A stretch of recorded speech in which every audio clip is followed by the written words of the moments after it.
Amen. Praise the Lord. Amen. Amen. Tayo po ay mag-uumpisa na. Ngunit bago po ang lahat,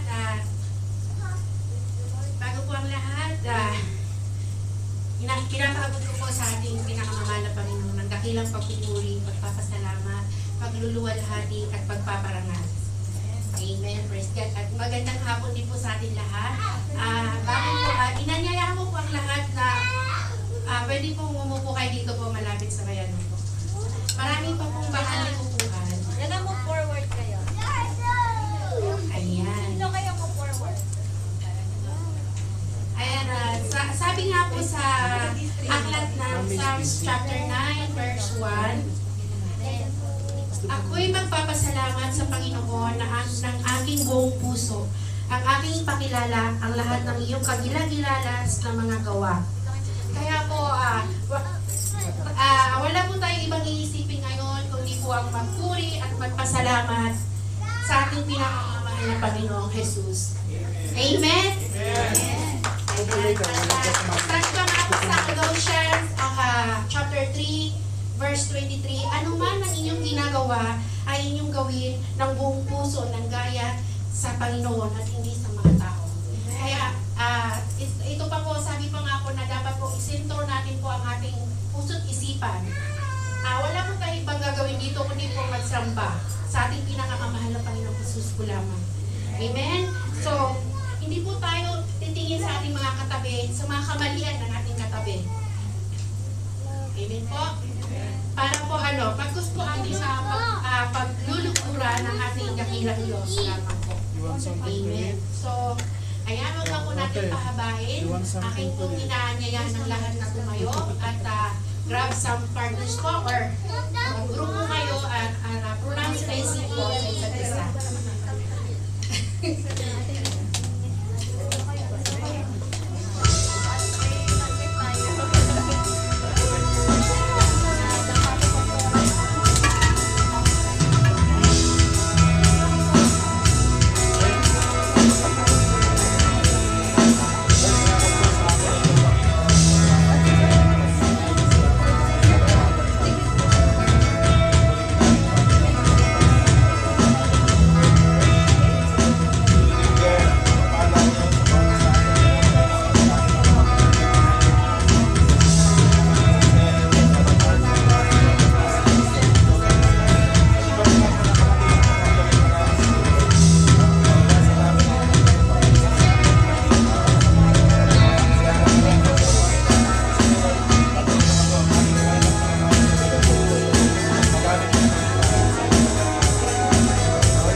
ating mission and vision.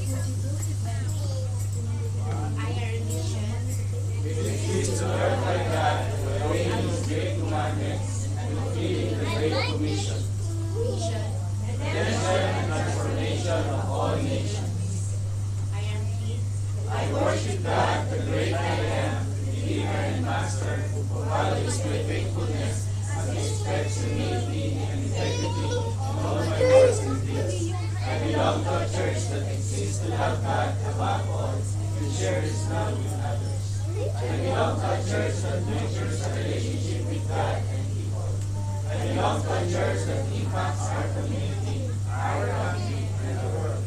I belong to a church that embodies servant leadership, a church rooted in the Word of God, a church united in prayer, a church commissioned to become intentional in redeeming lives and making disciples.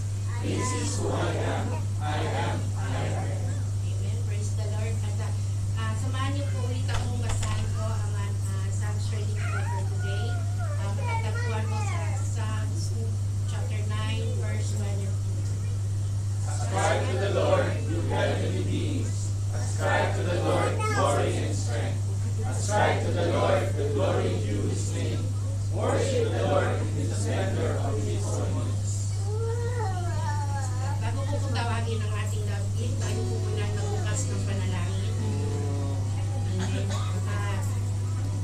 Let's bow your head at itaas po natin ang ating mga kamay. O dakila at mapagpala namin Ama, sa pangalan mo, Jesus, bago po ang lahat, humihingi po kami ng kapatawaran sa aming mga pagkakasala. Nabanggit man at naisip na hindi mo pinalulugdan. Dakilang Diyos, sa gawain po, dakilang Diyos, sa gawain po, sa hapon ito, ikaw po ang maglangis simula po sa aming mga papuring pagkawitin, sa mga pagbibigay, at higit po sa lahat, sa ebanghelyo ng kaligtasan namin maririnig. Amen. Praise God. Upang maging karagdagan at kalakasan sa aming pananampalataya. Dakilang Diyos, sa mga kapatiran po namin na hindi nakakadalo sa anumang pong kadahilanan. Ikaw po, dakilang Diyos, ang gumawa ng himalang kaparaanan upang sila'y makasama namin sa pagpupuri sa iyo. O dakilang Diyos, at aming pong sinasaway lahat ng demonyong hadlang. Cast out in Jesus' name. Pray. Hallelujah! Amen! Handa na po ba tayong purihin ang ating Panginoon? Amen! Sabi nga po ng Bible, lahat po tayo ay ating pong pupurihin at dadakilahin ang ating Panginoon. Wala po tayong gagawin sa buong hapon na ito, kundi bigyan po siya ng kapurihan at karangalan dahil banal na banal ang ating Panginoon. Amen! Amen! Hallelujah!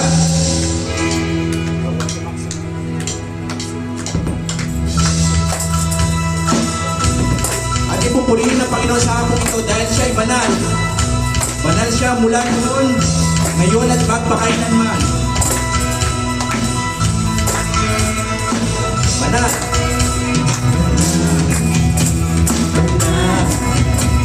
Banal ang Panginoon. Banal ang Panginoon. Banal. Banal ang Panginoon. Banal ang Panginoon. Let's declare it. Banal ang Panginoon. Oh, banal. Banal. Banal. Banal ang Panginoon. Ang mundo, ang walang hanggan. Ang kanyang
Panginoong Kristo sa ating sandigan. Amen.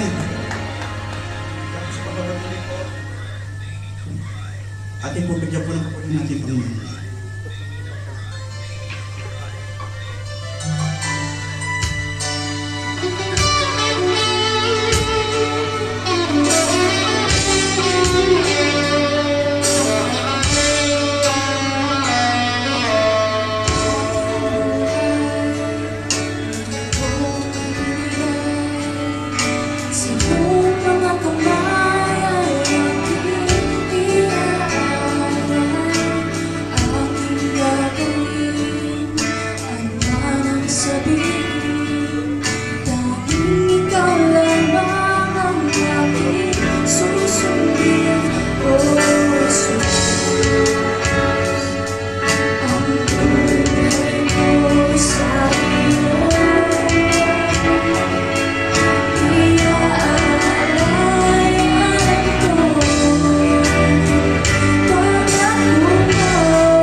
Sa iyong mga kamay ay aking iaalay, aking gagawin, ano man ang sabihin, tanging ikaw lamang ang aking susundin. O Jesus, ang buhay ko sa iyo.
ikaw lamang, wala nang iba. Sa'yo ang aming awit, dinggin ang aming piling, isisigaw sa buong mundo. Pupurihin ka, O Diyos. Ang aming alay ay masamba. Dalawang halian, bukay na napangyarihan mo ay walang katulad. Ikaw ang tunay na Diyos, ika'y walang katulad. Ika'y nag-iisa, ikaw lamang, wala nang iba. Sa'yo ang aming awit, dinggin ang aming piling, isisigaw sa buong mundo. Ikaw ang tunay na Diyos, ika'y walang katulad. Ika'y nag-iisa, ikaw lamang, wala nang iba. Sa'yo ang aming awit, dinggin ang aming piling, isisigaw sa buong mundo. Isisigaw sa buong mundo. Isisigaw sa buong mundo. Sa lahat ng panahon, Diyos ka sa amin. Sa lahat ng oras, nariyan para sa amin. Panginoong Jesus, purihin ka. Dakilain ka sa buhay ko. Di nagbabago, Diyos ka sa amin. Tanging sandigan, nariyan para sa amin. Panginoong Jesus, pangari ka. Magliwanag ka sa buhay ko. Liwanag ka sa buhay ko, Panginoon. Magliwanag ka sa buhay ko. Magliwanag ka sa buhay ko. Aming Ama.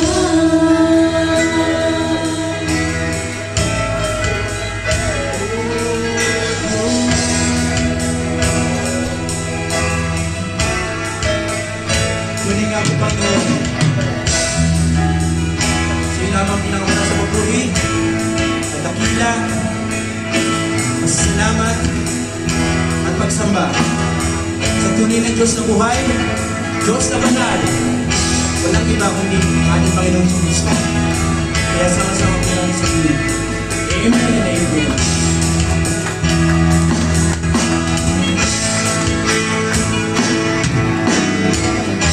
Hallelujah. We all do.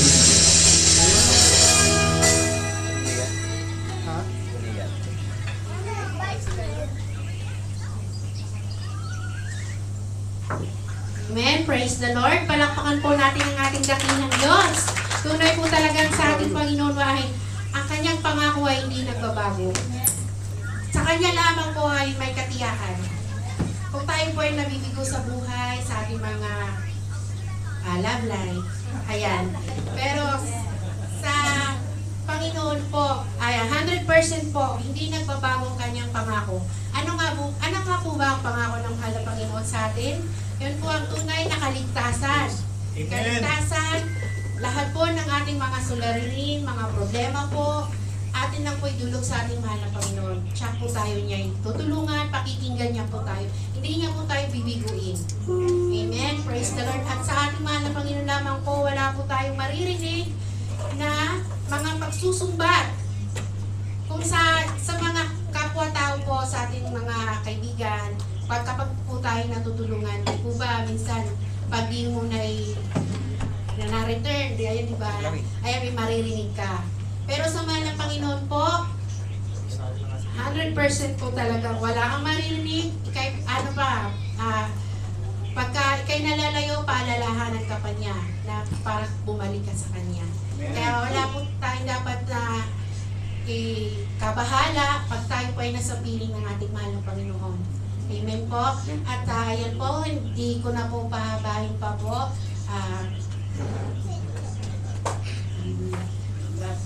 Tatawagin ko na po ang ating mahal na pastor po.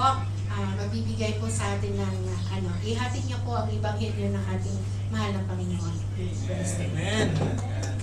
Salamat Ate Mitch. Yan. Purihin ang Panginoon sa buhay mo. Palakpakan naman natin ang Panginoon kay Ate Mitch. Kay Kuya Dido. Yan. Salamat at talagang nag-step up kayo sa paglilingkod. At purihin po ang Panginoon. Yan. So magandang hapon po sa inyong lahat. Yan. Kamusta po kayo? Yan. Ngitian nyo naman yung katabi nyo. Yan. Batiin nyo sa kanya, I'm glad and happy that you are here. Yan. Ngitian nyo yung magigiting aso yung giting natural. Yan. Yan. So, alam niyo po ba na ngayon ay August na? Yeah, syempre. Yan, at purihin po ang Panginoon dahil natapos natin yung 7 I am statement of Jesus, from January to July. Yan, tunay nga po na sa biyaya ng Panginoon, atin pong naitaguyod ang hindi man ganoon kalalim pa yung ating mga pagtatakal, pero naniniwala ako sa mga susunod na pagkakataon, baka may part 2 pa next year, ulitin natin, why not? So, depende po yan sa kalooban ng Panginoon at sa leading ng Banal na Espiritu. So, ngayong hapon na ito, ay tayo po ay darako sa panibagong topic, ang month of August. Ito po ay akin po sinadjust sa ating pong pastoral staff sa po natin. At kami po ay nakapagkasundo na ating pong pag-uusapan ay ang 5 solas ng ating pong pananampalataya. Yan. We will start with sola scriptura or only the scripture. Yan. Yan. Nabanggit ko po in one of my messages, ay wala ko po yung natandaan. Yan, yung 5 solas. So, ito po yung ating pag-uusapan for the month of August. Sola Scriptura. The Scripture alone. And, ang ating pong verse ay, ito po yung title para ng message ko ngayong hapon. Why Scripture alone? Bakit nga ba? Yan. Pwede naman dagdagan. Yan. Gusto nyo ba? Wag. Yan. At ang pong text ay matatagpuan sa 2 Timothy chapter 3, verse 16 to 17. Ganito po yung sinasabi. All scripture is inspired by God and beneficial for teaching, for rebuke, for correction, for training in righteousness, so that the man or woman of God may be fully capable, equipped for every good work. Yan. Sabi dyan, ang ganda po ng sinasabi ng salita, pero bago po tayo magpatuloy, tayo po ay dumako muna sa panalangin, humingi tayo ng katalinuhan at pangunawa sa Panginoon. Dakilang Diyos, maraming pong salamat o Diyos sa hapon na ito, Panginoon. We are thankful and grateful for the full weeks of your protection, for the full week of your sustaining grace, for the full week of life, Panginoon, na nagmumula sa iyo. We thank you, dear Father, that you have given us this opportunity, Lord, to study your holy word. We thank you, Lord, for this freedom, Panginoon, to worship you, to sing praises unto your most holy name. We thank you for the fellowship, Lord. And most of this, Lord, we thank you for your presence in our midst today, Panginoon. We pray, O Lord, that you would open our hearts, O God, that you would enlighten our minds, Panginoon. Lord, give us understanding and wisdom of your word, Panginoon. We pray, O Lord, that as we listen, as we dig deeper to your word, I pray, Panginoon, na ang puso namin ay maging bukas, Panginoon, sa iyong mga salita. Nahanda, Panginoon, upang malagyan ang iyong banal na salita, Panginoon, upang iyong mga salita, O Diyos, ay mamunga, lumago sa aming buhay, Panginoon. Marami pong salamat, dakilang Diyos. We thank you for this opportunity and for this privilege. This is all we pray in the mighty name of Jesus. Amen and amen. Yan.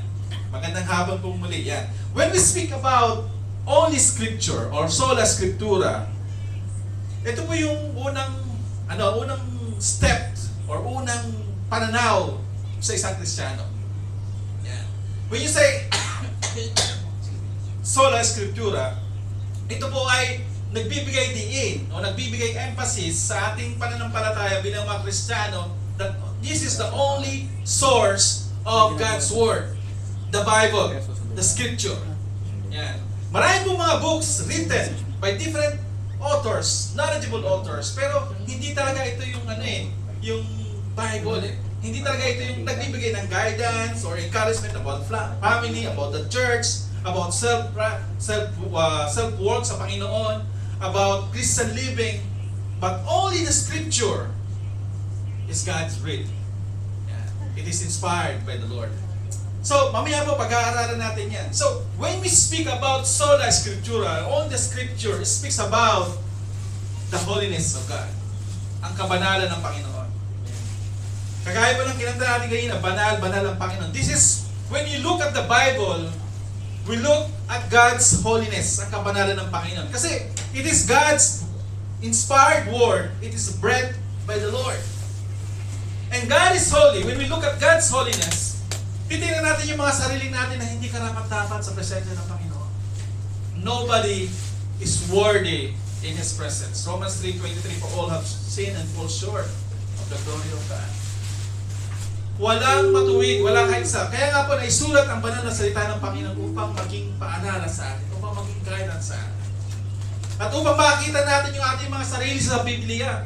Hindi po natin makita yung ibang tao ko. Para sa ito kapatid, sabihin mo, itong salita nito, pinapatawakan ka talaga. Pero, hindi natin nakikita yung sarili natin sa salita ng Panginoon. This is the main point, mga kapatid, that when we read the Bible, it speaks about the holiness of God, ang kabanalan ng Panginoon. When you speak about the Word of the Lord, it speaks about His holiness. Wala nang iba, walang bahid, dungis. Perfect. Yeah. At alam niyo po ba, when you speak about the holiness of God, we all deserve of punishment, of death, actually. Kahit sa mga masimpleng bagay na pagkakamali, sabihin natin, Pastor, nagnakaw lang naman ako ng piso eh. Yung katabi ko, nagnakaw ng 1,000. Yeah. Pero sa Panginoon, pag nanakaw pa rin yan. Ang sabi nga ng Panginoong Jesucristo sa kanyang mga sulat sa New Testament, sa kanyang sinasabi doon, Pastor, hindi man ako gumagawa ng ganito eh. Hindi naman ako commit ng ganito. Pero sinabi ng Panginoon, kapag tumingin ka sa isang tao, sa isang babae, o sa isang lalaki, nang may pagnanasa, adultery na yan sa puso mo. So when we see the word of the Lord, it speaks about on how to live rightfully, on how to live according sa turo ng Panginoon. So ito po yung aking naisin ngayong hapon. Why sola scriptura? Why scripture only? Pastor, pwede naman ako makinig sa radyo. Pwede naman ako makinig sa misis ko, sa master ko. Yan, maraming alam po yan kasi sabi nga nun. Pwede naman ako makinig sa aking teacher, gano'n. O pwede naman ako magbili ng mga maraming books. Bakit kailangan ko pang basahin ng Biblia? Bakit nga ba? Kaya nga minsan tamad na tamad tayo magbasa ng Bible kasi hindi natin nakikita yung kahalagahan. Ano po? We really don't feel the value of God's Word. So I pray, ngayong hapon po, o sa pagtatalakay ng ating buong month ng talking about only the Scripture, I pray na yung hunger natin sa salita ng Panginoon ay talagang magutom tayo sa salita ng Panginoon. And this is our aim on how it is important to read and to absorb, to meditate the Word of the Lord. So, answering the question, why Scripture only? Sino po ba yung nakakaalam sagot? Bakit Scripture only? Meron ba? May price. 10 dirhams. Why Scripture only? It's the Word of God. Kasi nung unang panahon po, sa New Testament, naisulat, sa Old Testament, binigay yung 10 Commandments sa time ni Moses. Actually, maraming commandments, hindi lang po 10 yan hundreds. Yan. Kung babasahin niyo po yung Leviticus, Deuteronomy,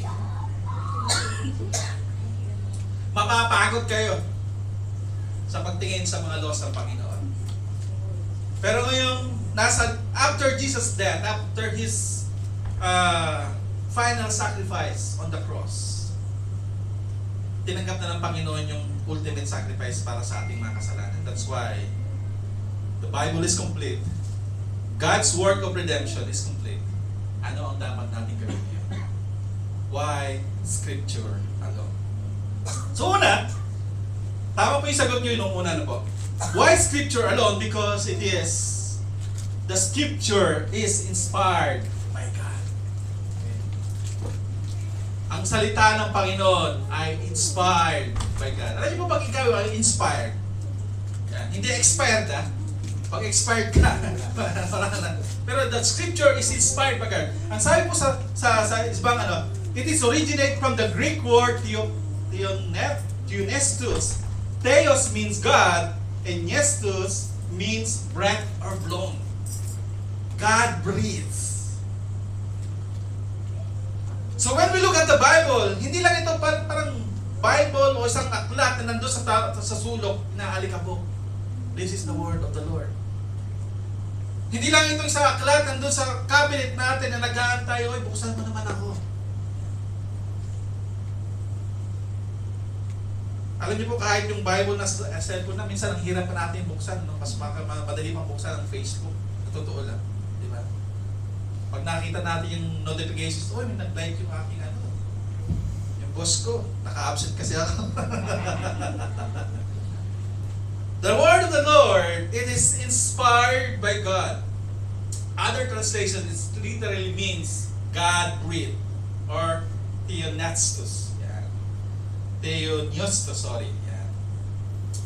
At sabi po dito, God is the source of all the messages, and the Holy Spirit is the one who guides the writer.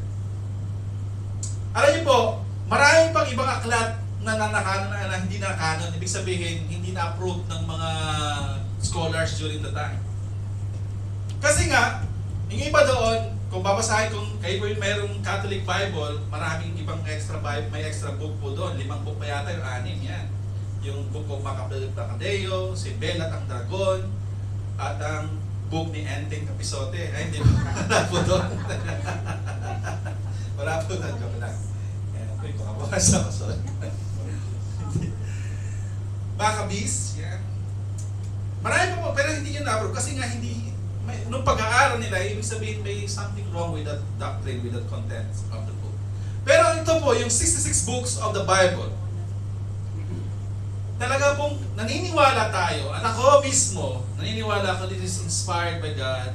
The messages that is written is inspired by the Holy Spirit. God is the source of this message, and the Holy Spirit is the one who guides human writers. Kahit na po yung mga authors and writers during the time, may kakaibang panahon, magkakaibang personality, magkakaibang lifestyle. By God's power and by God's grace and the guidance of the Holy Spirit, they wrote exactly what God wants them to write. That's why it is inspired by God. It is God's breath. Hindi lang naman po sa isang taon na sulat ng Bible. Maraming taon yan. God is the source of the message. So, kapag tinanong ka, bakit ang Bible lang? Wala na bang iba? Yan. Kasi it is inspired by the Lord. It is God's breath. And it is the Holy Spirit who move mightily on those authors, on those writers, para po maisulat ang bawat versikulo and chapters ng book of Bible. At pa yung sinasabi, the Scripture may have many human authors, but it has only one divine author. Grabe po yung pagkilos ng Panginoon sa iba't ibang aspeto, taon, senaryo, sitwasyon ng buhay ng tao na isulat ang kanyang mga salita. Na isulat ang kanyang banal na Espiritu. The word of the Lord, the Scripture is not dictated. Iba po kasi dictated, ganito na gano'n, yan, dinidiktahan ka ng asawa mo, bumili ka ng talong, yan, check. Bumili ka ng bigas, check. Ng toyo. Iba yung dictation eh. inspiration and God's breath, sabi, it is not dictated. The author's personality and style is used by God to write the message that the Lord wants. That's why even though there are so many authors and writers of the scripture, but there is one divine author, which is God Himself. That's why only the scripture. Alam niyo po ba, sa history, the Bible, ilang beses na itong i-phase out. Kung babasahin niyo po kung hindi ko na deep-deepen pa yung history about this. Pero ako, doon sa pag-aaral po namin sa Bible School, there are so many emperors, there are so many great powers, so the country who is powerful during that time, gustong i-phase out ang Bible. Pero hindi nangyayari. Sa China, meron po isang pastor, nag-conduct siya ng seminar sa mga leaders doon. Kasi ang China po is hati yan sa dalawa, Republic Peoples of China and yung Communist people. Nandun po sila sa communist area. Communist area, bawal itong Bible. Pag nakitaan ka ng Bible doon, immediate execution. So yung mga Christians doon, they go under the training somewhere else sa mga liblib, walang tao masyado. At ganito po yung nangyari, isang pagkakataon, ang pastor na ito, nagkantak siya ng isang seminar. 4 na araw tuloy-tuloy, walang tigil. Doon sa mga tao, talagang gano'n sila kauhaw sa salita ng Panginoon, ano po? And not even air condition. Nakaupo lang sila sa sahig. At ang mga tao ito, nag-travel pa ng 9 hours para lang makarating doon. Grabe po, no? 9 hours. And then pagdating doon, wala masyadong Bible kasi isa lang yung dalang Bible yata ng story. Ang sabi doon, can you recite this particular chapter of the Bible? Wala problema, pastor. That woman, she recited the full chapter, verse by verse. Grabe, ano po? That's how they are so in depth on the word of the Lord. That's how they really love the word of the Lord. Yeah. Meron po isang pag-aaral sa mga kabataan. Nilagay yung 5 bagay sa table. Pera, cellphone, bagong damit, bagong sapatos at Bible. Walang kumuha sa Bible. Why? Kasi hindi nila nakikita yung Bible. The word of the Lord, it is inspired, God-breathed. Kaya nga po, as much as possible, huwag niyo pong hahayaan yung araw niyo na hindi nakapagbasa ng salita ng Panginoon. Basahin niyo na lahat ng messages kung sino may nagme-message sa inyo, pero make sure at least you spend time reading the word of the Lord. Maraming pangako ang Panginoon sa salita ng Panginoon. It is the word, the light, and the lamp unto my feet. The word of the Lord gives my strength. Pero kung hindi po natin dinidig yun, hindi natin minemeditate yun, wala pong impact yan sa buhay natin. Why Scripture alone? Because it is inspired by the Lord. Nothing else. Nung may binigay po sa akin na book si Natin Needs Dasa, yung About Holiness of the Lord, yung kay R.C. Sproul, napakaganda. I was reading it. And when I look at it, parang nakita ko sa sarili ko, Lord, o nga no, kung wala yung grace, no, who am I before you? Kahit sabihin natin, Lord, ang dami kong ginagawa sa church, ang dami kong sacrifice of church, ang dami kong ginaganto sa church. I spend time, I spend this, I give, I do that.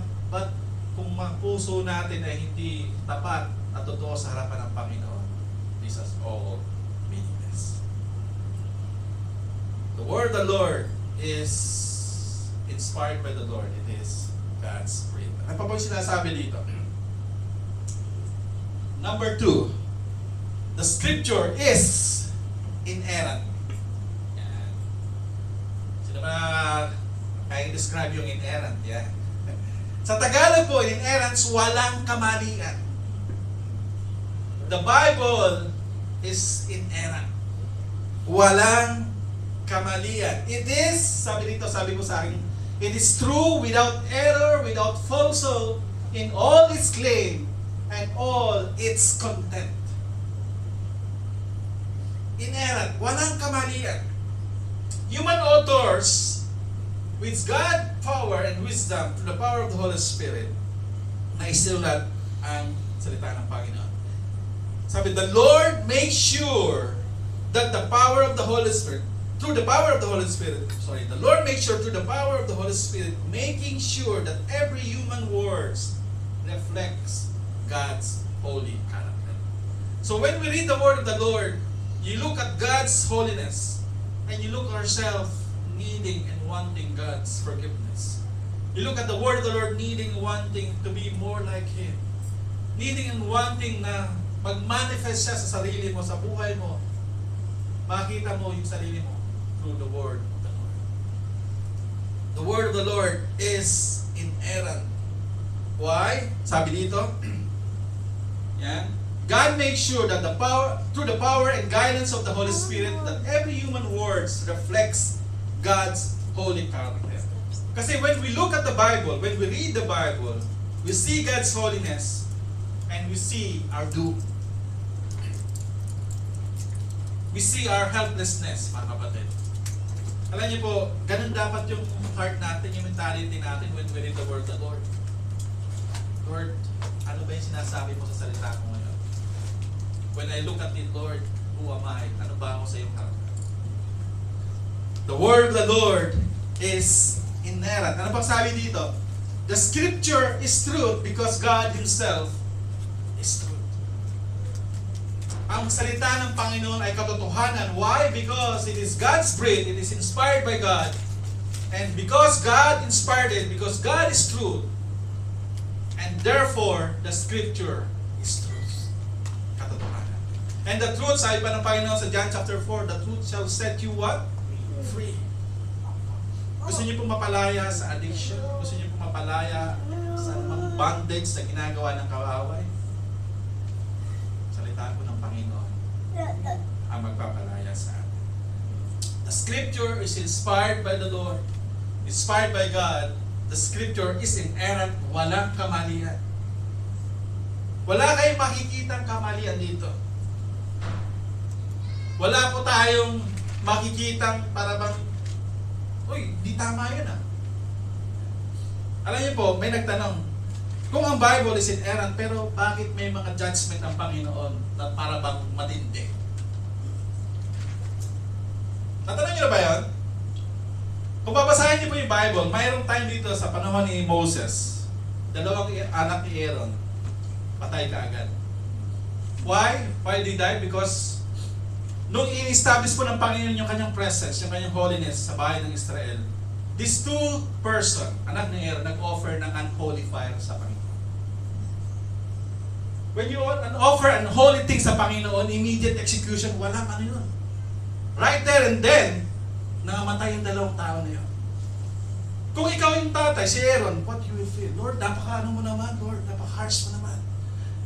Mga kapatid, ang gusto po kasi ipakita ng Panginoon sa atin that God is holy. He can never tolerate sin and holiness sa buhay ng mga tao. Kaya, by the book talaga, by the book po talaga yung naisin ng Panginoon. Sorry.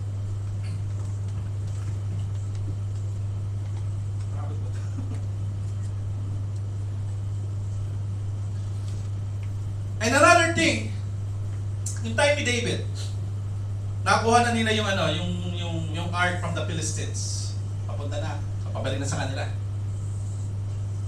Ngayon may nasong isang mama, nakalimutan ko yung pangalan niya. Mabubuwal yung ark eh. So ang gagawin niya, sasaluhin niya.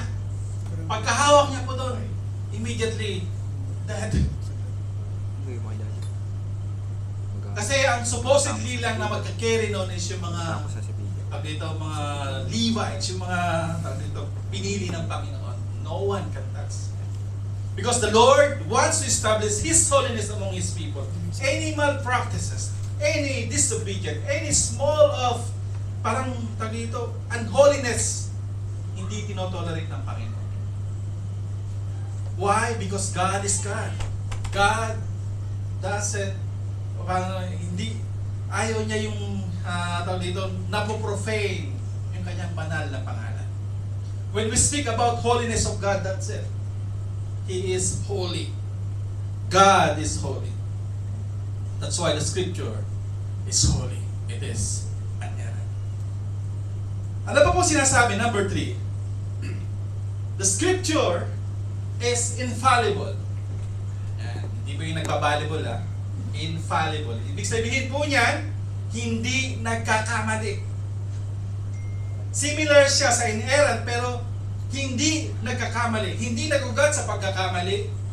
Never been wrong, never wrong, and never will be wrong. That's infallible means. The scripture is infallible. Ang sabi po dito, never been wrong, and will never be wrong.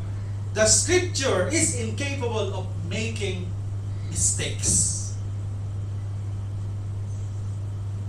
Kasi kung may pagkakamali sa scripture natin to, it is God's breath, then the Lord Himself is not holy. Ganun yung ganun yung pag-iisip dapat po. Ganun yung mentality. If there's something wrong with the scripture, there's something wrong with our salvation. There's something wrong with our God. But no, the Holy Scripture is perfect, never been wrong, and never was wrong. It was never originated in wrong, and kailanman hindi magkakamali ang salita ng Panginoon. Matindi po ito. Unang stage pa lang tayo ng ating pag-aaral sa Sola Scriptura. So, the reason po, kaya natin pinag-aaralan ito para ma-improve yung inyong knowledge about the Word of the Lord. Ayaw ko po kasi na puro ganito lang yung ating pag-aaral. Sometimes, for you to grow, you have to eat meat and solid food. Hindi po ever mga milk products or Gerber or Cerelac ang ating ipapakain. Time for us to grow up and for us to understand much more deeper the salitang Panginoon. It is infallible. Ano po sinasabi dito? The scripture never fails. It is guaranteed, sure to accomplish and fulfill what it is written on it. Ang Panginoon ay sabi, ako ibabalik at kayo kukunin mo. Yes. Alam niyo po ba yung pagsamba natin, ang pag-aawitan natin, it is a form of our similar activity doon sa heaven. Na forever natin kasama ang Panginoon. Sino ba gusto niyang mas kasama? Na forever. Si Jungkook ba o ang Panginoon? Wag mo muna yung mga Korean novela. Ano po? Mas masarap kasama ang Panginoon. Sabi po doon, it is never wrong, it was never wrong, and will never be wrong. And it is incapable. Incapable means hindi kaya o walang kakayanan na magkamali. Why? Because the scripture is infallible. Let me share you one other sabi dito. The source of the scripture is God, who is perfect and wise. The scripture was written perfectly, applicable to every seasons of our life. Sabihin natin yan, oh pastor, nung yung about sa tithing, giving mo ng panahon lang yan, no? Until today. Oh Panginoon, applicable lang yan doon nung time na yan, no? Kapatid, it is applicable in every season and aspects of our life. Why? Because it is infallible. Applicable sa lahat ng oras, sa lahat ng panahon. Ang sabi po dito sa verse 8 sa Matthew 24:35, Mark 13:31, and Luke 21:33, sabi ng heaven and earth will pass away, but the word will never pass away. Magunaw man ang mundo, pagunaw man ang iyong mundo, ang aking mundo, ang lahat nandito sa mundo, pero kailanman ang salita ng Panginoon hindi mawawala. Amen. Hindi matatapos, hindi masisira, hindi matitinag. Kaya nga, marapat lamang natin na ito ay gawing standard ng buhay natin, panghawakan natin. Dahil yan po ang sinasabi sa atin. Number 1, the word of the Lord. Why scripture is only because it is inspired, it is inerrant, it is infallible. Number 4. Yan, marami po ito, bear with me. Yan. Nasa number 4, 16 to eh. Yan. Number 4, sabi dito. Sabi ni Charles Spurgeon, one of the early century church who is the great preacher. Sabi niya, within the scripture, there is a balm for every wound, a salve for every sore. Kung tatagalogin po natin, ang sa scripture, mayroong balm, may gamot sa bawat sugat. At kung may mga namamaga sa iyo, yan, o mga bukol-bukol, sabi may balm, may pampahid. It means to say there is a cure that we can find. There is a solution that we can search. There is a guidance that we could trust sa salita ng Panginoon. So number 3, or number 4, the scripture is sufficient. Sapat. May kulang ba sa buhay mo? Ito yun, kailangan natin salita ng Panginoon. Ang sabi po dito sa ating text kanina, the scripture is sufficient for teaching, rebuking, correcting, and training for righteousness, thoroughly equipping the man of God, man and woman of God, of doing good works. Sabi po doon, it is sufficient, it is enough para tayo turuan. Ano ituturo sa atin about God? About on how to live rightfully before the Lord, on how to accept the Lord as our personal and Savior, on how to find grace and mercy.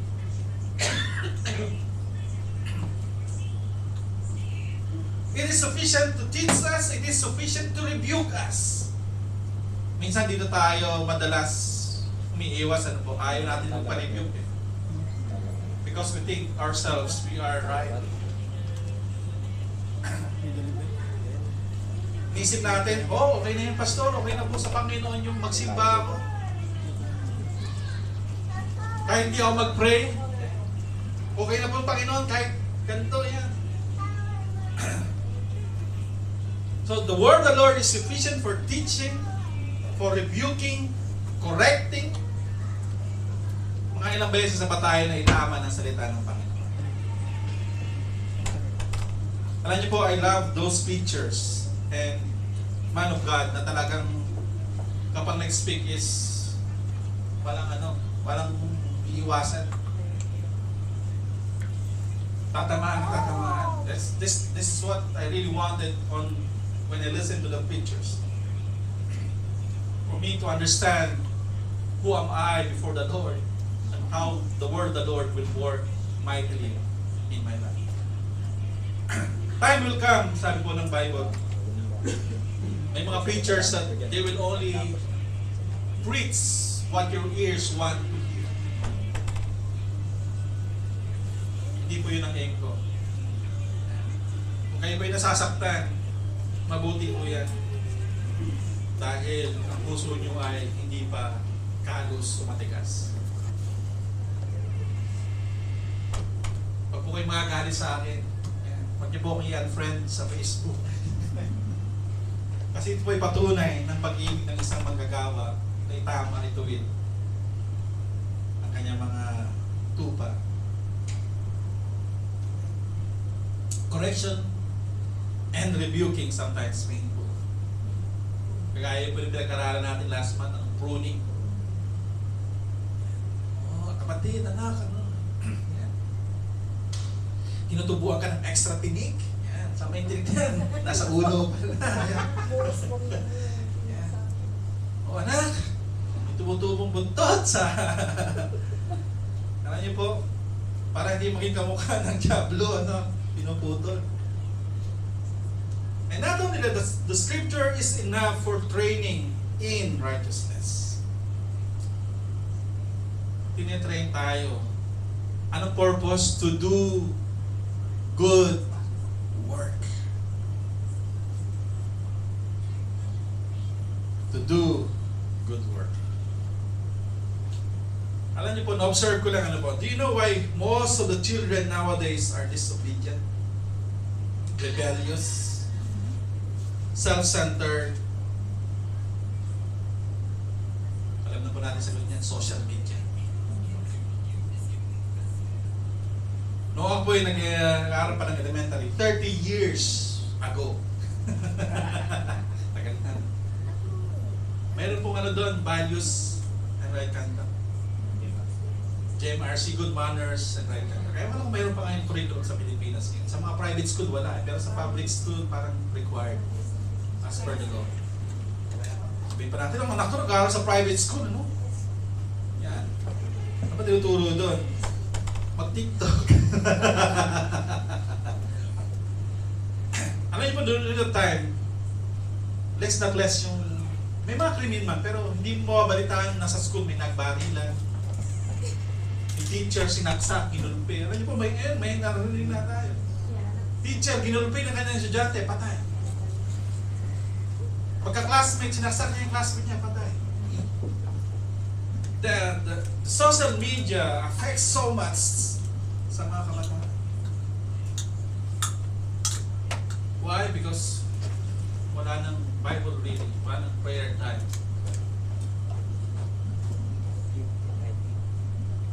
Naalala ko pa po, when my father was a pastor doon sa General Luna, Nueva Ecija, every Friday, meron time na ano, yung tinuturuan yung mga bata. Kasi ngayon, kahit yung GMRC o Values Education na subject, pasama na yan para huwag na sakit sa ulo, sabi ng teacher. Yung susunod na teacher ng ano, masira ng bait. Parang gano'n. Hindi talaga nila binibigyan ng din yung ano, yung Values Education, parang sakit sa ulo ko eh. 95. Pagdating na sa next year na lang, may sungay pala ito, bakit 95? Why? Because the real thought of making the scripture as a point of parang instruction and correction, nawawala na. Hindi lamang po yan sa school nawawala. Sa mga tahanan din po natin. Yan. Huwag kayong tatawa-tawa, kakasabahal bahay ko rin natin.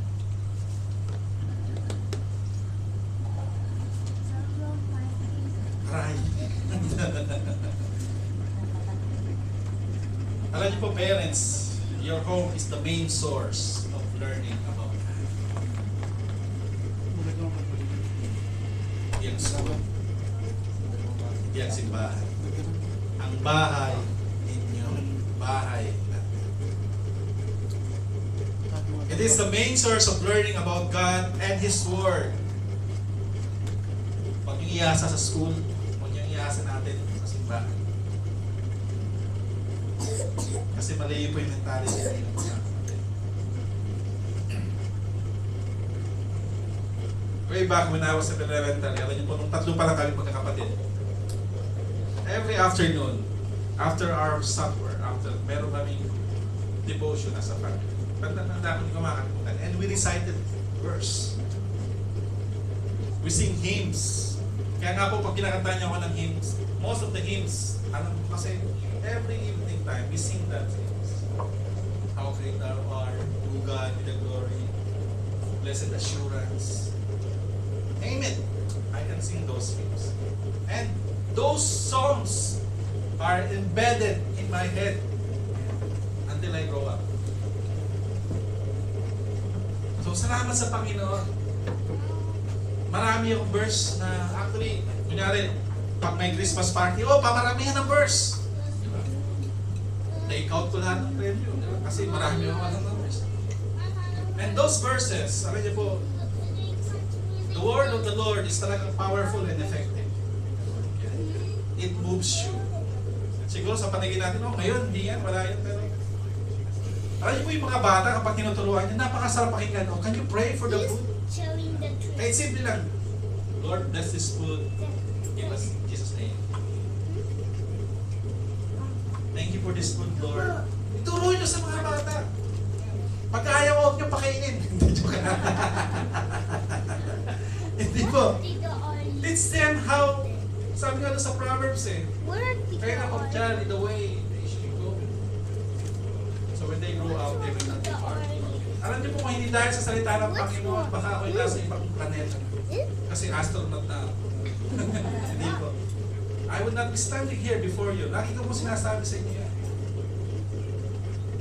And that's the reason why the word of the Lord is sufficient. It's enough. Gusto niyo pong bago yung mga anak niyo? Makakilala sa Panginoon. It starts with reading the word.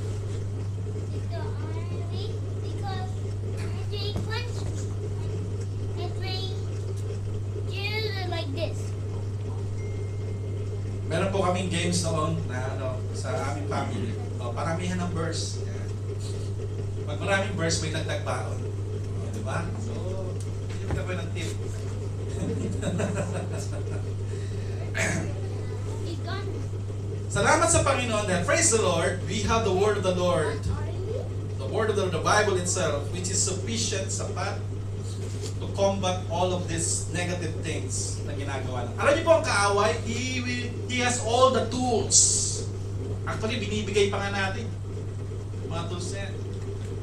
And those things, ginagamit niya ng kaaway para tanggalin yung heart ng mga bata of knowing the Lord. Tanungin niyo yung mga bata, kilala mo ba itong mga artista? Kung kilala niyan, sino ba yan? Sabi ko ba? Hindi natin kilala. Tanungin niyo yung kanta ng BTS, alam nila, inyuyumiray pa nila sa'yo. Pero pag tinanong about the Bible, ano ba yun? Sino ba yun? Sino yun? So there's something wrong that parents should act na may tama at may ayos yung mentality ng ating mga anak, ng inyong mga anak. Through Scripture. Salita ng Panginoon. Ito medyo masakit po itong bibitawan ko po ngayon. The reason why we cannot teach our children to read the Word is because it is not seen in us. Minsan ang hirap ituro. Magbasa ka ng salita ng Panginoon, hindi naman pinong na. Bakit ano ba? Binabasa niyo. Mas maganda pong ituro sa kanila at ipakita sa kanila na nakikita sa atin ang pagbabasa ng salita. Because the word of the Lord, the Scripture, is sufficient. More than enough pa nga eh. Hindi siya insufficient sufficient at sapat na para mabago ang buhay ng tao. Number 5, and lastly, the Scripture is what? Is the final authority. The Scripture is the final authority. Sola Scriptura. It is the ultimate authority. Yung akin pong authority as a pastor, hindi ko pa kaya mababantayan yan. Actually, wala nga ang authority eh. Yan. Mas authority pa yung salita ng Panginoon. The church, the books, human efforts, opinions, church tradition, council, leaders, program, services. Alam niyo mga importante itong bagay na ito. I'm not saying, I'm not disregarding them. But the authority itself, the greatest authority itself lies on the Scripture. Sa salita ng Panginoon. Meron pong debate ngayon sa Facebook about sa kanta. Yung Diyos ka sa amin. Daming ano na yun. Iniisip ko ano ba yung sinasabi ng salita ng Panginoon. What is what the word of the Lord says. Hindi na po ako nakisaw-saw doon. Ayan po sila doon. Sabi nito, all authorities in our Christian life must serve underneath the Scripture. Why? Because the Scripture is inspired by the word of the Lord. It is inerrant, infallible,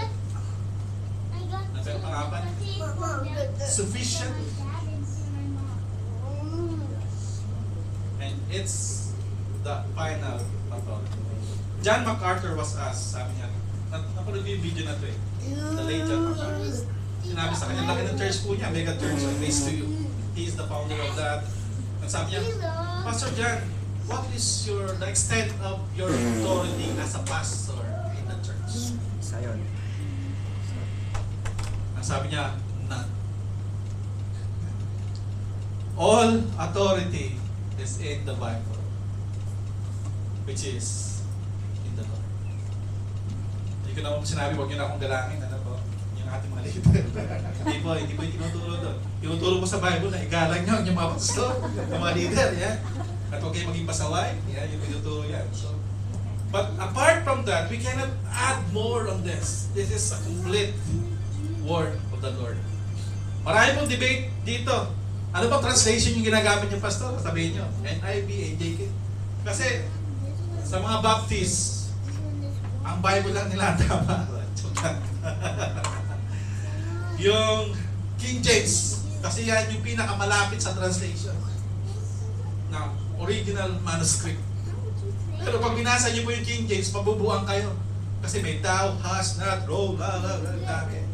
So, hindi po yung aim ng Panginoon. Ang aim po ng Panginoon is for us to understand the Bible is the final authority. Hindi lamang po sa church, sa sarili mo, sa pamilya mo, at sa buhay natin. Why? Because it is inspired by the Lord. It is inerrant. It is infallible. It is sufficient. That's why it is the final authority sa buhay natin. Hindi pa po ito masyadong malalim, ano po. Nasa starting point pa lang ako actually. Kung pag-aaralan pa natin ito deep and deep, yeah, baka po humaba tayo ng humaba. Pero this is the starting point. Giving you and imparting you the knowledge that only the Scripture, sola Scriptura, is the way, the truth, and the life. This is the word of the Lord. Wala nang tayong idadagdag.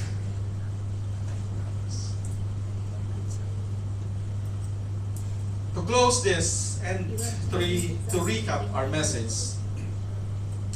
Yeah.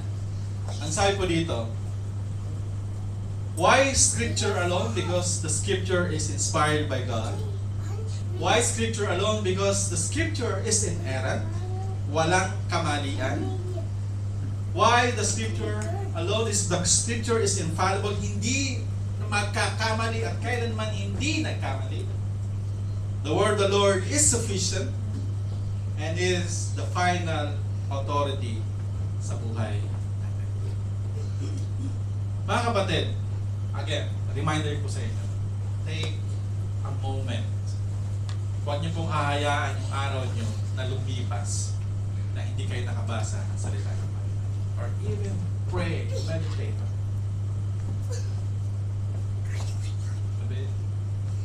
Sabihin natin, busy na po. Hindi kayo busy. Hindi tayo busy. Tayo natin inisip, no, wala kang inisip masyado. Kasi ang kaaway, gusto niya laging isipin mo yung cellphone mo eh. Hindi yung salita niya. Guilty po tayong lahat dyan. Practice na practice natin. Pag-gising sa umaga, cellphone ang almusal.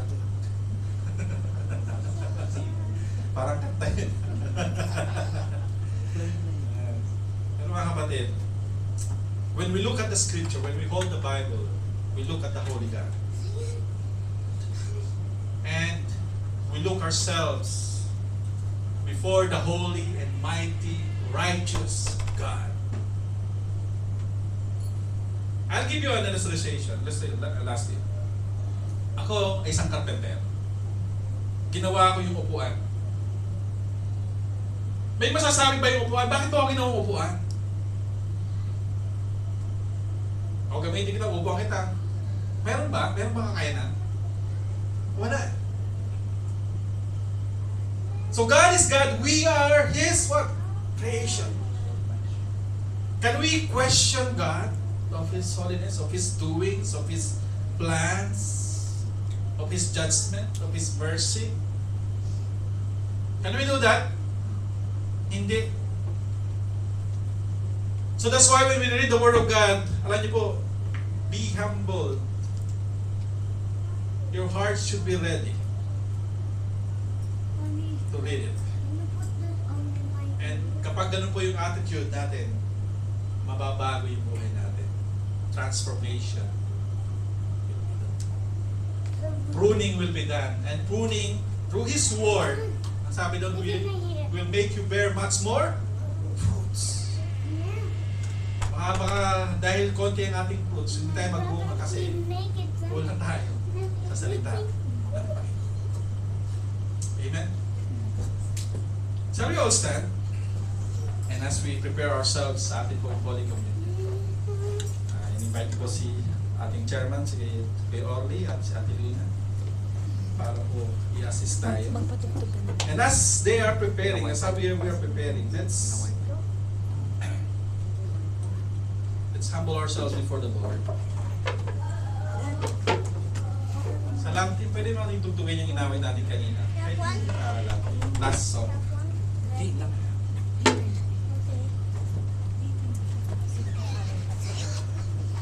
Sige po mga kapatid, let's come in the presence of our God, in His holy presence. And as we bow our heads in surrender, as we kneel before Him,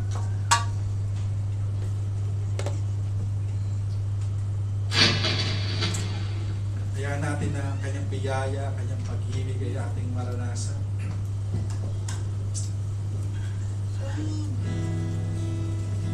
Hallelujah.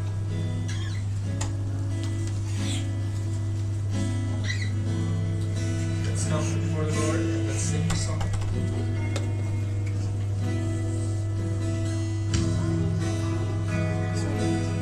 Yes, Jesus. Hallelujah.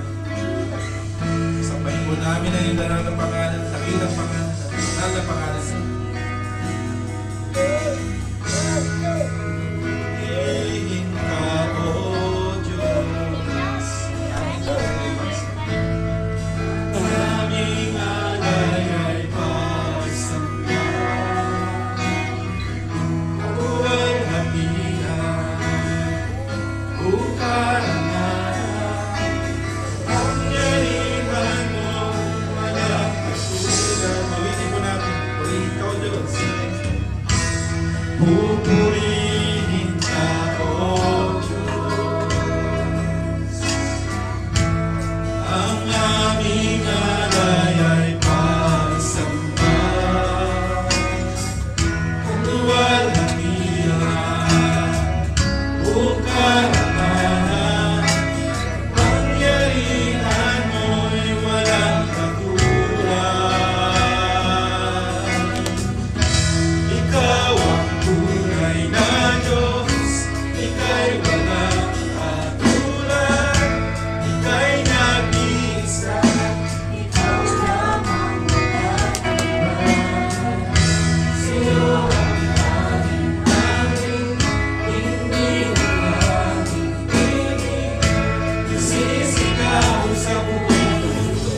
Ikaw ang tunay na Diyos, Ikaw ang tunay na Diyos, Ika'y walang katulad, Ika'y nag-iisa, Ikaw lamang mag-iwan.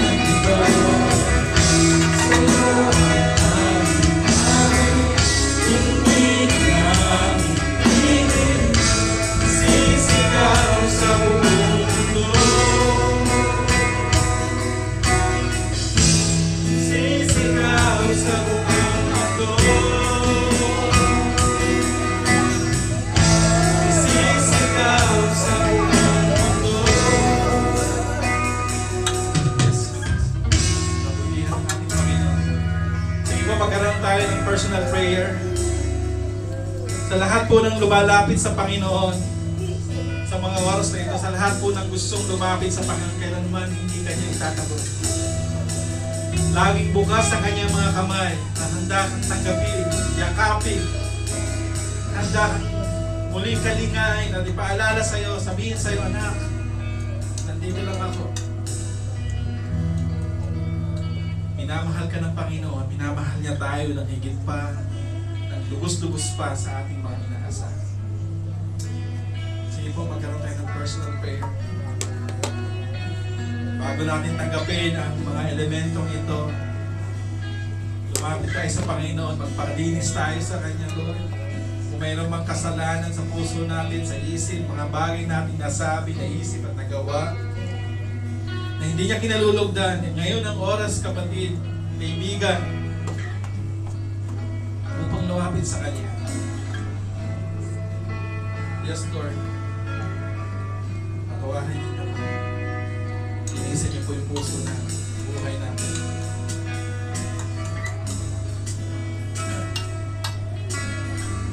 Hallelujah. Mga kapatid, sa bawat unang linggo po ng buwan, atin pong ginagawa ang Holy Communion or the Lord's Supper. Ano ba ito, mga kapatid? Para po sa ating kaliwanagan. Ang Holy Supper or Lord's Table is dalawa sa mga sacraments na inutos sa atin ng Panginoon. Ang unang sacrament is baptism. Baptism is when you go under the water. Tinuturo sa atin, nagpapakita sa atin ang ating pagsuko sa Panginoon. At ang pangalawa ay itong banal na hapunan o Lord's Table. Ginagawa po natin hindi lamang alalahanin yung sakripisyo ng ginawa ng Panginoon, kung hindi lamang yun ang ating inaalala, kundi iniaalala din natin or we are excited sa Kanyang pagbabalik. So sabi doon, as often as you drink and eat this cup, we proclaims the Lord's death and we await for His return till He comes. Hallelujah. Sige po, ipapamahagi na po ni Orly at Ate Luna ang ating mga elements. Hawakan niyo lamang po yung tinapay at katas ng ubas at maya-maya po ay sabay-sabay nating iinumin at kakainin ang mga elemento ito. Habang pong dinidistribute ang mga elements po na ito, patuloy tayong dumako sa presensya ng Panginoon. Awitan natin siya.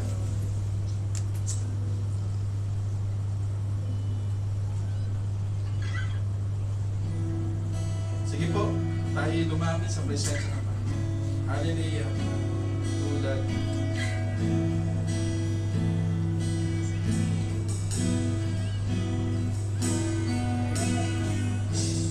Pupurihin ka, O Diyos, ang aming alay ay pagsambay. Ang aming alay ay pagsambay. Kaluwalhatian, O karangalan, kapangyarihan mo'y walang katulad. Pupurihin ka, O Diyos. Pupurihin ka, O Diyos. Ang aming alay ay pagsambay. Kaluwalhatian, O karangalan, kapangyarihan mo'y walang katulad.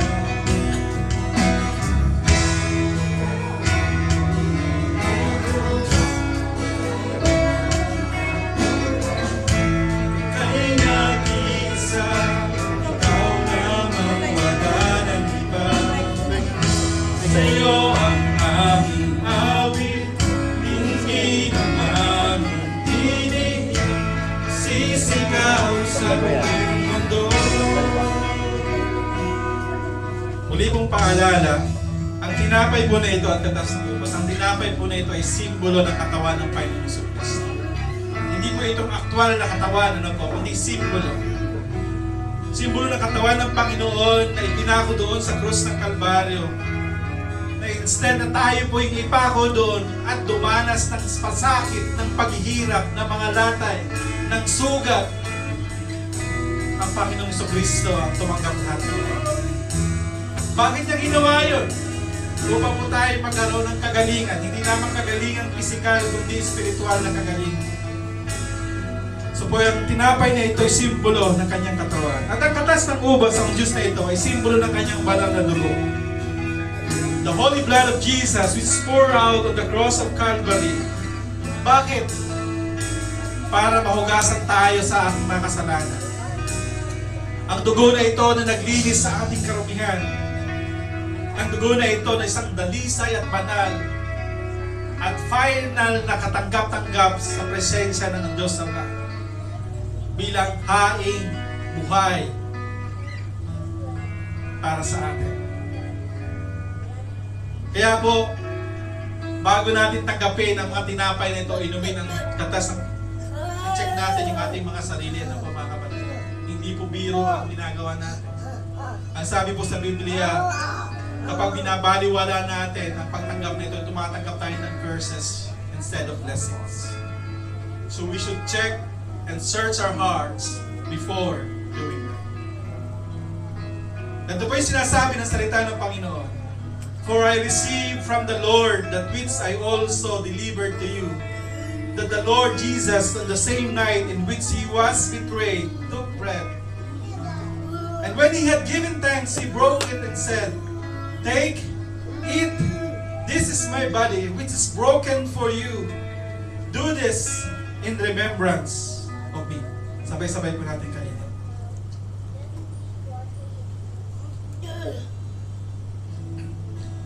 Hallelujah.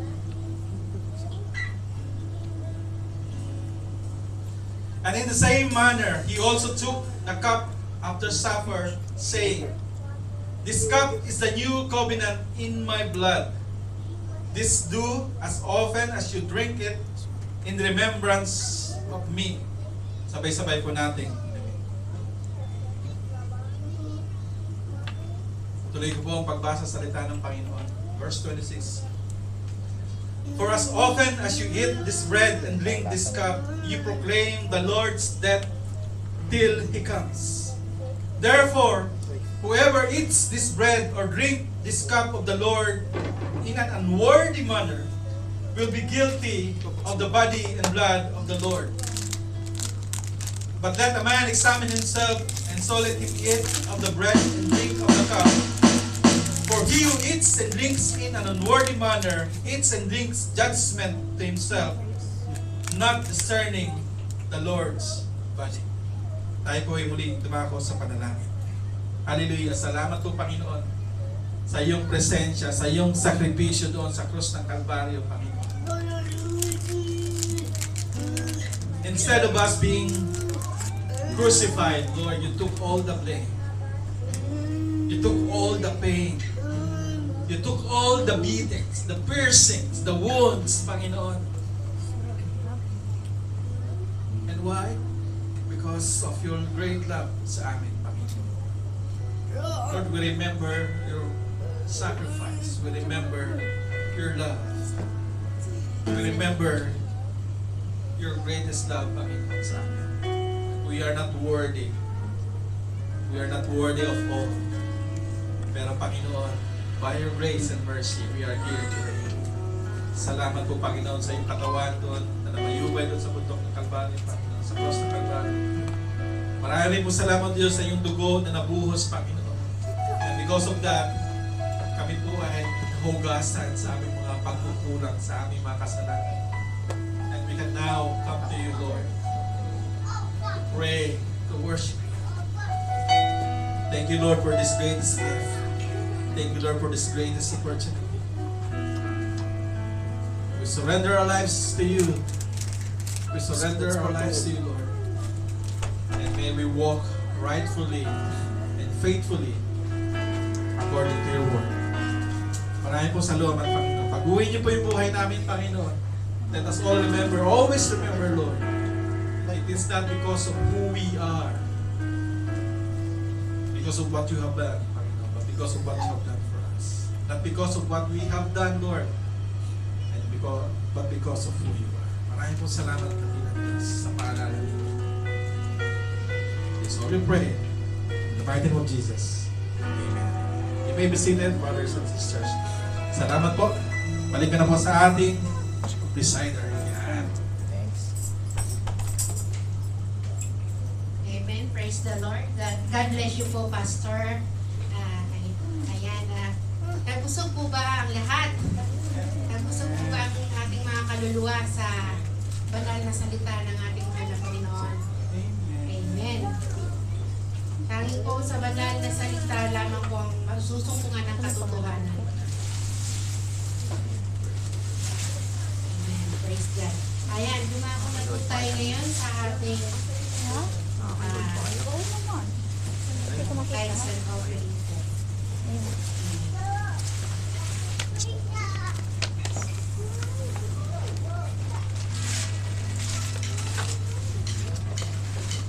Naka-share lang po ako ni verse sa sa aklat po ng sa Lucas 6:38.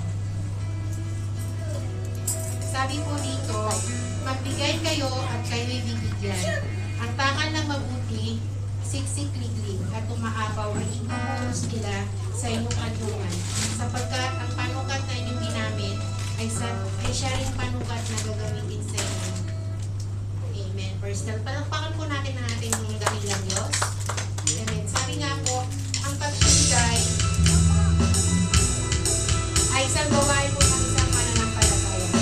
Hindi lamang po ang pagbibigay, pati po yung isa sa buhay po natin yung mag-ayuno po tayo sa ating Panginoon. Gawin po natin kahit po man lang sa isang beses lang po sa isang linggo, tayo po ay mag-ayuno sa atin. Kasi ipaginaw po natin ang ating katawan. Tawag po sa atin sa piling ng ating Diyos. Para makamit pa po natin ang tunay na esensya. Amen po. Ayan.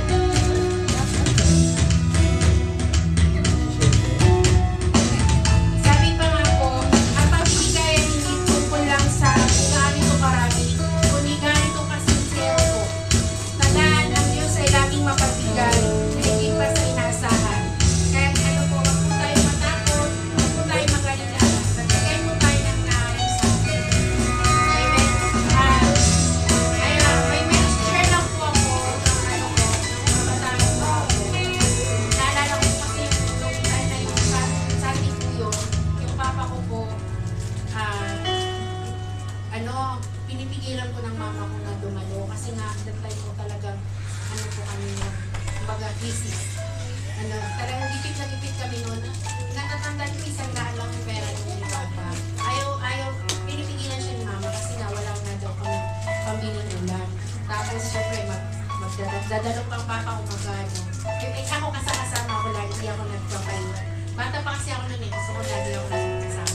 Ayun, kasama ako ng papa ko nila. Tapos yung mama ko po kasi kanino pa po siya sa paggano. So ngayon, ayun, pero hindi po nagpatigil yung papa ko po. Talagang pumunta pa po ng church. Ayan, kahit na isang daan ng pera, tapos pamasahe lang namin yun, balikan. Tapos yung natitira po doon, ibinigay pa po dun sa offering sa church. At tunay po talaga tapos ayun, nung pag-uwi namin, syempre walang pagkain. Wala. Ayan.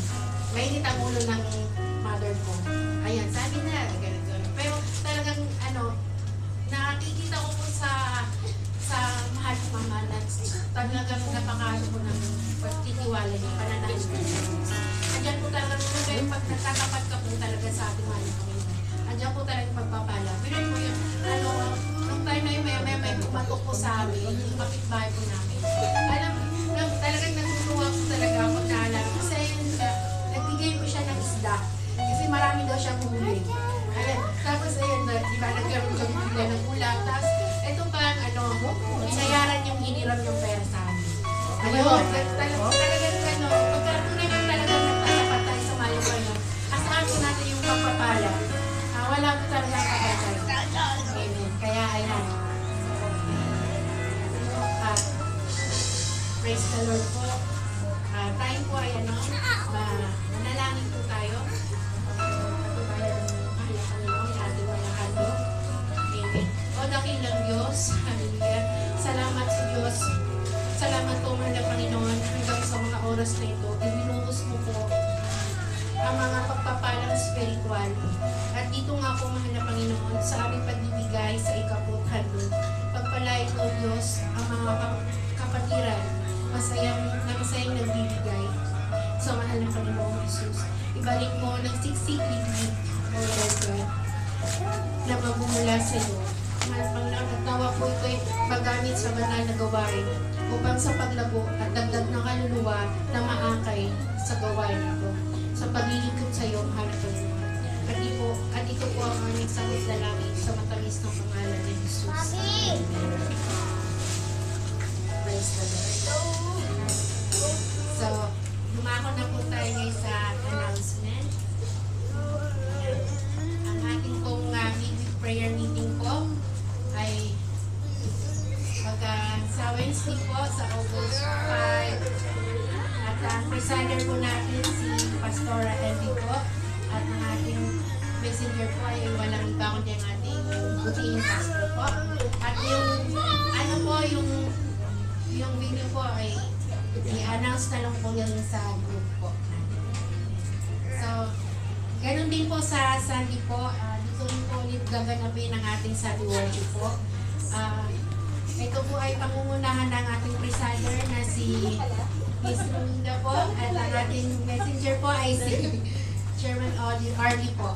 At ayan, may karagdagan pa po ba? Kay Pastor. Ayan, kaya pala kita sa dyan.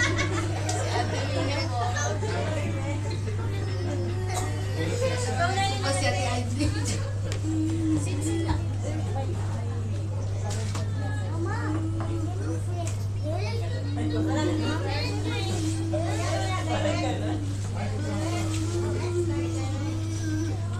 Wait lang. Tanday, teka lang ha.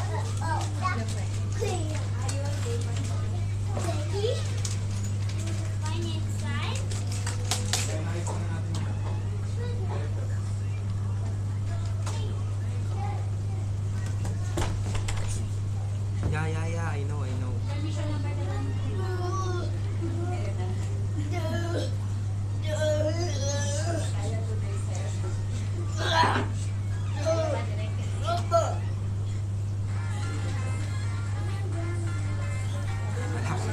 Nakatingin lahat sa'yo. Nag-aantay tayo po. Yan, mamaya po may meeting ang LCC. Yan. Ako yung member ng LCC. May meeting po tayo. Saglit na naman, mga 10 minutes plus. Yan. Plus mo to. May pag-uusapan po tayo. At, alam niyo po ba nararapit na rin yung ating 5th year anniversary? Yan. So, ang ating pong title, ang tema po natin is Press On! Yan. Press on. Yan. Huwag press off not to depress on. Okay. So yun po, mayroon na po tayong possible location. Yan, bagong location. Ma-excite kayo. Yan. At i-announce po natin yan in the coming weeks. Yan. So, eto na. Ready na. Yan. Ito natin na. Magandang hapon po sa ating lahat. Salamat po sa Panginoon sa ating mga buhay at patuloy po tayong nandito para nagpupuri sa Kanya sama-sama. So ngayon po ay darako po tayo sa ating financial report for July 2026. Sure. Ayan po yung cash position po natin. Balance forward po from June, 1,051.90 po yung from June po natin. Tapos yung total na natanggap po natin as of 31 of July 2026 is 6,000.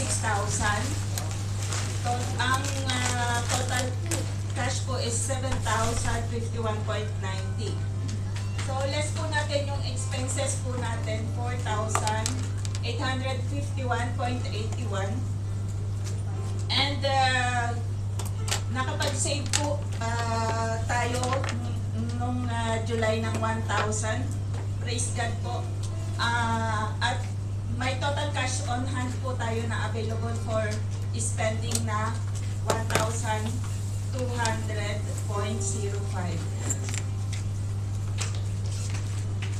So, yung July inflow po natin, yan po yung pinakang breakdown niya.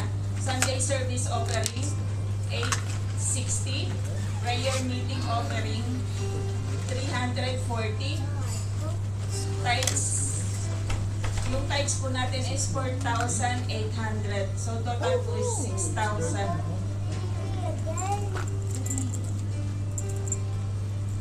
Yung outflow po natin, which is yung mga expenses po natin, church rental, 3,100, love gift and allowance, 1,200, other supplies, 54.85, tapos yung pong food natin, 497. So yun po yung total na 4,851.85.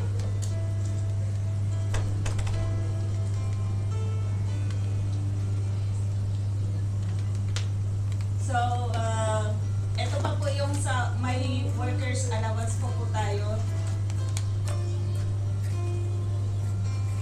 na 750. Tapos yung love gift po natin is yung 450. Yan po yung total 1,200 na total allowances and love gifts release. It's okay. So ito po yung church savings natin. Nag-start po kami mag-save noong January. So bali po, January, February, wala po nung March. Medyo kapos. Tapos April, tapos May, wala din po nung June, tapos July. So total po is 5,000, 5 months po tayong nakapag-save. 95 na lang. Thank you po. So yun po yung ating report for this month. Salamat po sa Panginoon. Sa nga pong malakas na palagpak sa ating Panginoon. Yan. Nakakatuwa kung hindi tayo bread. Yan. Tayo ay greed. Yan. So, purihin ang Panginoon. I praise na mas marami pa tayong malikot para sa gawain ng Panginoon. And through that, magamit natin gawa ang pera sa expansion ng kaya ng Panginoon. Makagawa tayo ng mga ministries, for example, youth ministry na film showing, Bible, basketball, volleyball, whatever na pwede natin gawin sa wisdom ng Panginoon. Tapos sa mga nanay naman, cooking lesson, yan, o kaya announcer lesson. Sa mga kalalakihan naman, usapan na, kapi-kapi.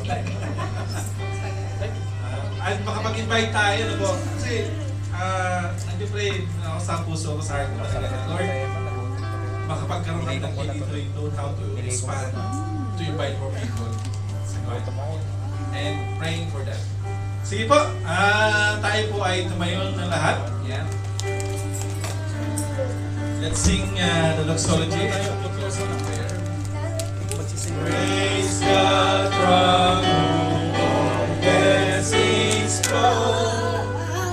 Praise Him, all creatures here below. Praise Him above the heavenly hosts. Praise Father, Son, and Holy Ghost. Amen. Si ano?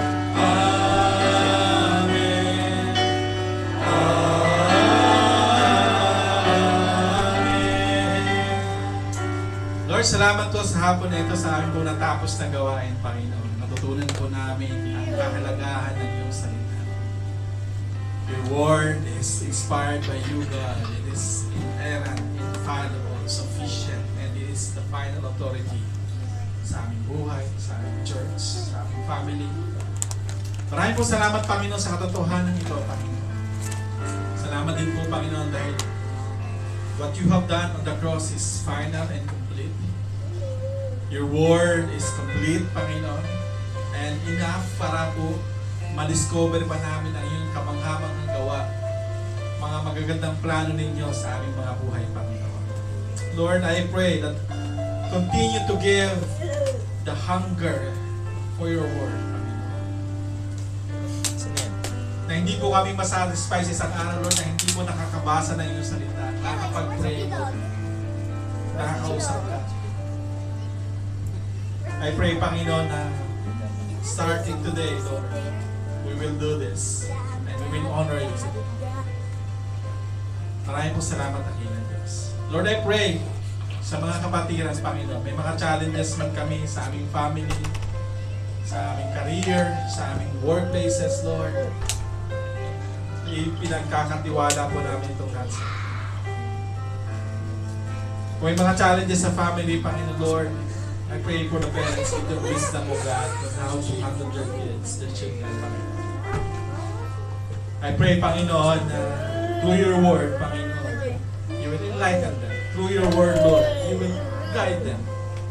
Through your word, Lord, their lives will be transformed. We pray for those who are searching for a job and waiting for opportunities, Lord. I pray, Panginoon, that you will bring those brothers and sisters, Panginoon, to the right and perfect company that you are preparing for them. We pray, O God, that you will bless the work of our hands, Panginoon. To bless our companies, our colleagues, and we will become a blessing, Panginoon, to them. We also pray for the church. Lord, nalalapit na po yung aming anniversary, Panginoon. We entrust to you. May mga kailangan kaming gawin. May budget kami na dapat ipaglaanan. Lord, trust in your mighty hands. We pray for the heart that is generous, Panginoon, who are willing to give more than we can ask for, Panginoon. Because you are the God who will return it back to us more than that we could ask for even, Panginoon. Maraming po salamat at Diyos. Fill this place with your presence sa panibagong linggo, Panginoon, na po inyo pong inihahanda sa amin. May you guide us, may you protect us, may you keep us away from harm, may you give us good health, Panginoon. And may you always be with us in whatever we do, Panginoon. Maraming po salamat at Diyos. Punuin niyo ng pagpapala at kagalakan. At ngayon, mga kapatid, malaya po nating tanggapin ang napakamayamang biyaya ng ating Amang Diyos, ang kanyang kapayapaan, ang kanyang pag-iingat. Mga pagpapalang hindi lamang material, kundi maging spiritual blessings. And also let us receive, mga kapatid, ang pag-ibig ng Panginoon Jesucristo. Ang kanyang pagpapatawad, ang paghuhugas sa ating mga kasalanan. Tanggapin din natin ang kapayapaan, kaaliwan, pagbabay, at pakikipisan ng banal at santong Espiritu. Mula pa noon, ngayon, at magpakailanman. Amen. Maraming po salamat, mga kapatid. God bless you. To God be the glory. Yan. Sige po, magkamayan tayo dito. Habang nagkakamayan, lapit na po kayo muna sa harap. At tayo po ay magkakaroon ng group picture. Oh, Diyos, ikaw ang aking kami.